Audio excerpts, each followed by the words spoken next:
Economic growth అనేది ఒక కన్సర్న్గా ముందుకొచ్చింది. అంటే వెల్ఫేరిజం మాత్రమే ఎన్నికల్లో గెలిపించదు. నేను ఇదివరకు కూడా చెప్పాను మీకు, కేసీఆర్ పథకాలు అమలు చేయలేదు, ఎందుకు ఓడిపోయాడు? కేసీఆర్ పథకాలు అమలు చేసిన గ్రామీణ ప్రాంతాల్లో ఓడిపోయాడు.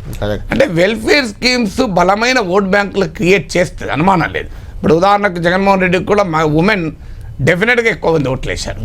ప్రీ పోల్ సర్వేస్ అన్నీ చెప్పినాయి ఏంటంటే మెన్తో పోలిస్తే 10% ఎక్కువ ఫిమేల్ ఓటింగ్ వైసీపీకి పడ్డదని. So that is a major change. 10% అంటే it can influence the mandate, అంటే ఫలితాన్ని ప్రభావితం చేయగలిగేంత స్థాయి. అందువల్ల వెల్ఫేర్ స్కీమ్స్ ఉన్న ఒక డైమెన్షన్ ఏంటంటే భారీగా ఓట్ను అనుకూలం చేస్తుంది. కానీ అదే సమయంలో ఆంధ్రప్రదేశ్లో డెవలప్మెంట్ లేదు, ఎంప్లాయ్మెంట్ లేదు, ఎకనామిక్ గ్రోత్ లేదు అనే కన్సర్న్ కూడా వ్యక్తమైంది. అది ఫైనాన్షియల్ ఆస్పెక్ట్లో అప్పులు తెచ్చారు, ఆర్థికంగా నిలబడుతుందా ఇది కాదు, ఇది కూడా క్యాంపెయిన్. దీనికన్నా ఎక్కువ ఏంటంటే నాకు పథకం వస్తుంది, పెన్షన్ వస్తుంది, కానీ నా బిడ్డకు ఉద్యోగం లేదు అనేటువంటి. మీకు తెలంగాణలో కూడా ఇదే ఫ్యాక్టర్. మీకు యూత్ అంతా బీఆర్ఎస్కి వ్యతిరేకంగా ఓటేశారు. సో అక్కడ ఆంధ్రప్రదేశ్లో యూత్ ఖచ్చితంగా వైసీపీకి వ్యతిరేకంగా ఓటేశారు.